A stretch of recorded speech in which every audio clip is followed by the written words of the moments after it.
10 minutes ago, Cleveland Browns fans felt the earth shift beneath their feet. Not from a touchdown. Not from a sack. Not even from a win. No, this was bigger, stranger, messier. An unexpected departure and a quarterback decision that has rewritten the Browns' entire season in real time. The headlines are wild, but the truth is wilder. Owner Jimmy Haslam stormed into the facility, bypassed the usual chain of command, and effectively stripped Kevin Stefanski of his authority in one swoop. The head coach. If you're into the real story and all the messy twists they don't show on highlight reels, go ahead and subscribe. And if you're sticking around to see how this Browns QB chaos plays out, you should definitely be subscribed. Who once held the final word on who started under center, was overruled like a middle manager in his own building. And the result? Shedeur Sanders, the rookie, the untested spark, the guy fans have been screaming for, has been named the starter. Effective immediately. Against the Green Bay Packers, the world will see a brand new Browns team. It's not just a quarterback change. It's not even just a coaching shakeup. This is a cultural earthquake. Because in one decision, Haslam declared that this is his franchise, his vision, and he is willing to burn the playbook of tradition to make it happen. The backstory is key here. Weeks of tension had been simmering behind the scenes. Flacco had his collapse. Gabriel got a shot, but looked more like a placeholder than a future. Stefanski kept clinging to process and stability, but the locker room wasn't buying it anymore. Veterans were side-eyeing the staff, wondering why the most talented arm on the roster was still wearing a headset instead of throwing the football. Sanders had been dominating in practice, flashing that composure and accuracy that had scouts buzzing months ago, but he was kept in the shadows. Until now. Reports say Haslam's move wasn't casual. He showed up unannounced, called a closed-door meeting that stretched for an hour and a half, and walked out with a decision that stunned everyone in the building. Stefanski, who has built his reputation on structure and methodical planning, suddenly found himself sidelined from the most important decision a coach can make. Sources describe him as blindsided, even humiliated. But Haslam didn't flinch. He named Sanders the starter and dared anyone in the building to challenge him. And here's the thing, the players didn't challenge him. They embraced it. Locker room insiders describe a wave of energy that hit the team like a lightning bolt. Veterans, some of whom had grown weary of the carousel of quarterbacks and the wasted weeks with aging stopgaps, were seen clapping Sanders on the back, smiling, nodding in approval. You could practically feel the sigh of relief. Finally, the future wasn't a hypothetical. It was happening. The move reshapes everything. Offensively, Sanders changes the entire schematic ceiling. With him, the Browns can finally run a vertical game, stretch defenses, and lean on his athleticism to create plays when the pocket collapses. Play action becomes lethal again. Rollouts become explosive. The entire offensive philosophy shifts from conservative survival to aggressive creativity. It's not just about one man throwing a football. It's about an entire team unlocking an identity it had been denied. And the fans? Forget cautious optimism. This is full-on celebration. Within minutes of the announcement, local shops reported jersey sales spiking. Social media exploded with clips of Sanders' college highlights, replayed like gospel. Crowds gathered downtown, honking horns, waving flags, chanting his name. It wasn't just excitement, it was relief. Relief that Cleveland, for once, was not going to wait until it was too late. Civic leaders are even jumping in. Already, murmurs of Shedeur Day proclamations are spreading, with City Hall eager to ride the wave of hope. Local businesses are cashing in, putting Sanders' name on menus and promotional deals. The economic ripple effect is surreal. A quarterback change has sparked a mini-boom in Cleveland, a city hungry for any reason to rally. Nationally, the reaction is just as seismic. Analysts who once mocked Cleveland for dithering between aging vets and rookie placeholders are now calling this a bold masterstroke. Finally, one former coach said on a panel, "The Browns stopped thinking like the Browns." Divisional rivals, meanwhile, are reportedly scrambling. Preparing for Flacco or Gabriel was one thing. Preparing for Shedeur Sanders with his unpredictability and raw talent is something else entirely. The Ravens, Bengals, and Steelers suddenly have to rewire their scouting reports overnight. But with all this praise comes a dangerous truth. This decision has put Stefanski on an island. His influence has been gutted. Every coordinator knows it. Every assistant knows it. And if Sanders thrives, it cements Haslam's role as the real architect of this team. If Sanders fails, well, then the blame ricochets in every direction. But Stefanski is still the man left holding the clipboard with no real power. Already, whispers of a mid-season coaching change are circulating. That's the darker undercurrent of this story. This isn't just a quarterback battle, it's a power struggle. Haslam didn't just promote Sanders. He demoted Stefanski without saying the words. He made it clear that in Cleveland, the owner's word is final. That kind of intervention doesn't happen in the NFL often, because it risks unraveling the fragile hierarchy of a franchise. But in Cleveland it happened, and it might just work. The ripple effects go beyond the locker room and the city. Across the league, executives are taking notes. Owner intervention is usually seen as a disaster waiting to happen. Look at the Cowboys under Jerry Jones or Washington under Dan Snyder. But what if this move flips the narrative? What if an owner's decisive leadership in the right moment is exactly what a dysfunctional team needs? Suddenly, Haslam isn't just a meddling owner. He's a trendsetter. Of course, the skeptics are circling too. They argue Sanders is being thrown into the fire too early, that this could ruin his development if he falters. They point to countless rookies who've been rushed, only to burn out under the weight of expectation. They warn that hype doesn't protect quarterbacks from hits, that jersey sales don't block pass rushers. And yet, the counterargument is simple. Cleveland had no choice. The window is closing. This defense is too good, this roster too loaded, to waste on mediocrity. Waiting would mean wasting the present for the sake of protecting a future that might never come. Playing it safe is what got the Browns into this mess in the first place. The news broke like a thunderclap across the Cleveland skyline.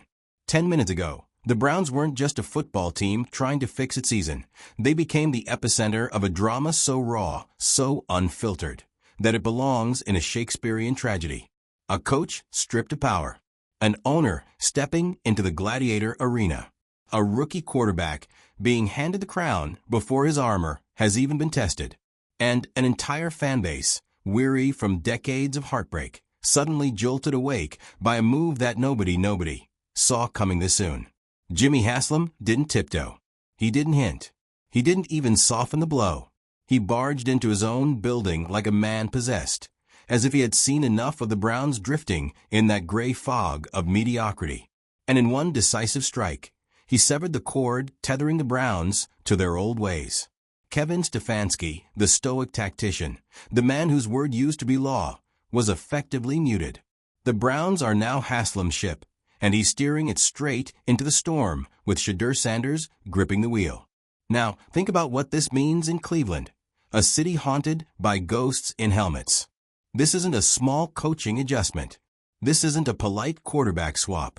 This is an earthquake, and the aftershocks are already rattling windows across the league. Because in football, nothing screams chaos like an owner muscling aside his coach to anoint a rookie. It's the kind of move analysts call reckless, the kind of decision rival fans mock, until it works. And here's the twist.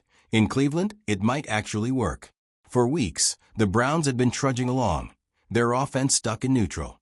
Veterans grumbled quietly in the locker room. Fans booed loudly in the stands. Everyone knew the spark was missing, and everyone could see Sanders standing right there on the sideline, helmet in hand, as the so-called safe options fumbled away games. Flacco's collapse was bad enough. Gabriel's flashes weren't enough. Stefanski preached patience, but patience was killing them.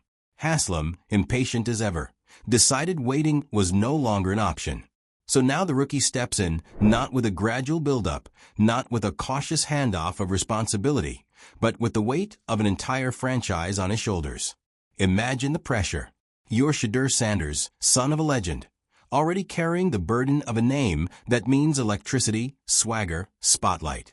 And overnight, you're not just playing for snaps. You're playing for the city of Cleveland soul. The locker room's response tells you everything you need to know. Veterans who had been dragging themselves through practices suddenly lit up. Sanders didn't have to say a word. His presence was enough. They saw the arm. They saw the composure. They saw the confidence that doesn't need a press conference to announce itself. And they realized this is the guy who can lift us. This is the guy who makes us believe again. It's wild how quickly the mood shifted. Cleveland, a city so often weighed down by the heaviness of its own history, erupted in joy. Streets buzzing, bars overflowing, kids begging their parents for Sanders jerseys.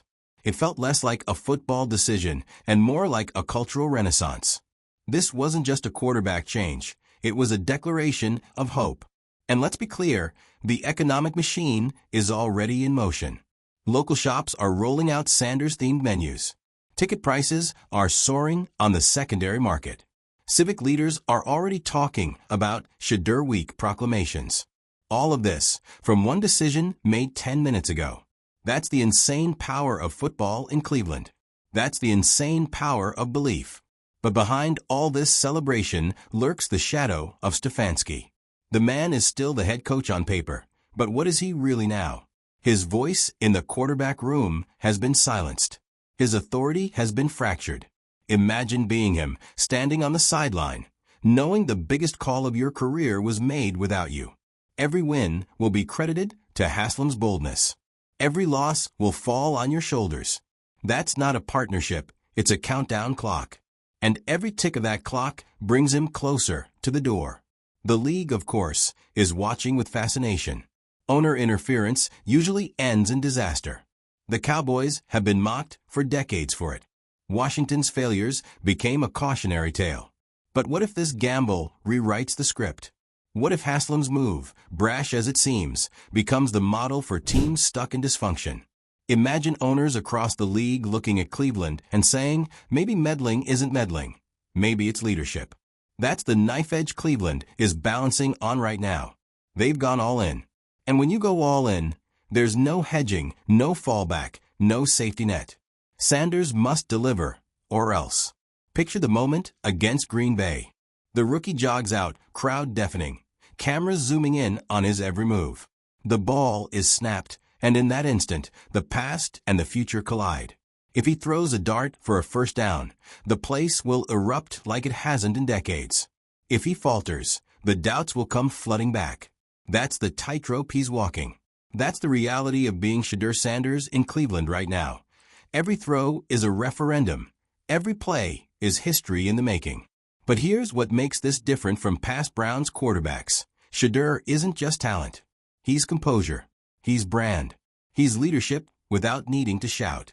He's already mastered the art of carrying pressure without letting it crush him. That's why the city is rallying. That's why veterans are lining up behind him. That's why Haslam bet everything on him. The irony of all this is delicious. Cleveland, a franchise synonymous with hesitation, suddenly made the boldest move of the NFL season. They didn't wait until the offseason. They didn't hide behind development. They didn't try to buy time with platitudes. They acted. And whether it ends in glory or disaster, at least the Browns can finally say they weren't paralyzed by fear. But make no mistake, this is bigger than football. Cleveland is experiencing something rare, a unifying moment. For once, the fans, the players, and the ownership are all aligned. Everyone is looking at Shadur Sanders and saying, this is our guy. That kind of alignment doesn't happen often in sports. And when it does, it has the power to carry a team beyond the X's and O's. The national media is already dubbing it the Cleveland Gamble. Analysts are arguing about whether Haslam is a genius or a tyrant. Pundits are debating whether Sanders is being rushed or perfectly timed. But in Cleveland, none of that matters. In Cleveland, what matters is that hope has returned.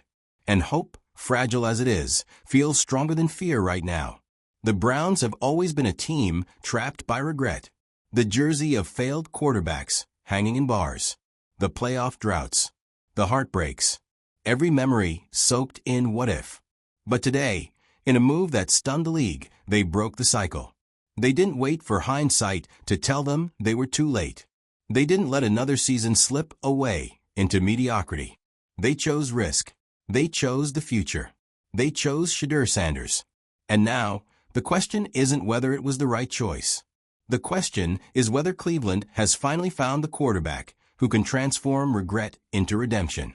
Because tonight, Cleveland isn't talking about the past. For the first time in a long time, they're talking about tomorrow. And tomorrow wears number 2. The city of Cleveland hadn't felt this alive in years. Not after a draft pick, not after a free agency signing, not even after those fleeting playoff wins that briefly lit up winter skies before dissolving into disappointment. This was different. Because 10 minutes ago, everything changed. Shedeur Sanders wasn't a backup anymore. He wasn't a marketing face on a billboard or a rumor in the stands. He was the starting quarterback of the Cleveland Browns, and the announcement landed like fireworks in the middle of a thunderstorm. You could hear it ripple through the streets. Bars that were half empty on a Tuesday suddenly filled with noise. Phones buzzed with text messages, group chats exploded with disbelief, and local talk radio abandoned every other topic. It was the kind of moment that doesn't just spark conversation. It seizes it, hijacks the entire city's oxygen. Nobody cared about weather reports, work deadlines, or grocery runs. All of Cleveland was talking about one thing. Shedeur Sanders was the guy now. And yet, behind the cheers and the chaos, a different kind of storm brewed inside the walls of the Browns' headquarters. Kevin Stefanski had just been publicly stripped of his greatest weapon, authority. For an NFL coach, authority is everything. It's the glue that binds a team, the compass that guides strategy. And Haslam had ripped away in one unflinching move. Imagine being Stefanski in that moment. Your owner walks into your office, slams down a decision, and walks out with your quarterback depth chart rewritten. No debate. No compromise. Just raw power exercised in real time. That's not just unusual, it's unheard of. Coaches live and die by control. Even the most player-friendly ones cling tightly to the quarterback position because it defines their legacy. But here, Stefanski became a spectator in his own story. And the whispers started immediately. If Shedeur succeeds, Haslam gets the credit. If Shedeur fails, Stefanski gets the blame. That's not a partnership, it's a death sentence. Still, for the players, the energy shifted instantly. This wasn't about politics or job titles anymore. This was about a rookie stepping into the huddle with the kind of calm that makes veterans straighten up a little taller. Guys like Amari Cooper, who've seen too many quarterbacks cycle in and out of Cleveland to count, suddenly looked like they believed again. Defensive leaders like Myles Garrett, who've carried the burden of keeping games close while the offense sputtered, finally exhaled. This wasn't just another rookie. They could feel it. Sanders had that presence, that aura, that it factor that doesn't need explanation. The locker room rallied around him not because he'd proven himself on the field yet, but because he felt like the future. And that's the thing about sports. Belief often comes before results. You don't need stats or trophies right away. You need a reason to trust, to buy in, to fight harder. Sanders gave them that. And the fans? Forget it. Cleveland fans have endured decades of quarterbacks who couldn't handle the heat. They've seen cocky draft busts, broken veterans, and placeholders who never inspired more than polite applause. But Shedeur? He brings something different. He's polished, calm, marketable, and most importantly, fearless. His silence speaks louder than the excuses of every failed Browns QB before him. He doesn't need to scream confidence. He radiates it. That's why jerseys started flying off shelves the moment the announcement hit. That's why kids begged their parents to let them stay up late to watch his debut. That's why local businesses were suddenly renaming sandwiches and drinks after him. You can't manufacture this kind of energy. It only happens when a city believes it's witnessing history unfold. Of course, not everyone is convinced. National pundits lined up to declare Haslam reckless. Owners don't belong in personnel decisions, one analyst thundered. This is Jerry Jones 2.0. Another scoffed, throwing a rookie into the fire against the Packers? That's malpractice. But their words don't matter here. Cleveland has tuned out the noise. They've spent too long being the butt of jokes, the cautionary tale, the franchise synonymous with failure. For once, they don't care about national mockery. For once, they believe the bold move might actually be the right move. And let's talk about the Packers game looming like a thundercloud. It's not just another week on the schedule. It's the stage, the proving ground, the moment where this seismic decision becomes flesh and blood. The stadium will be electric.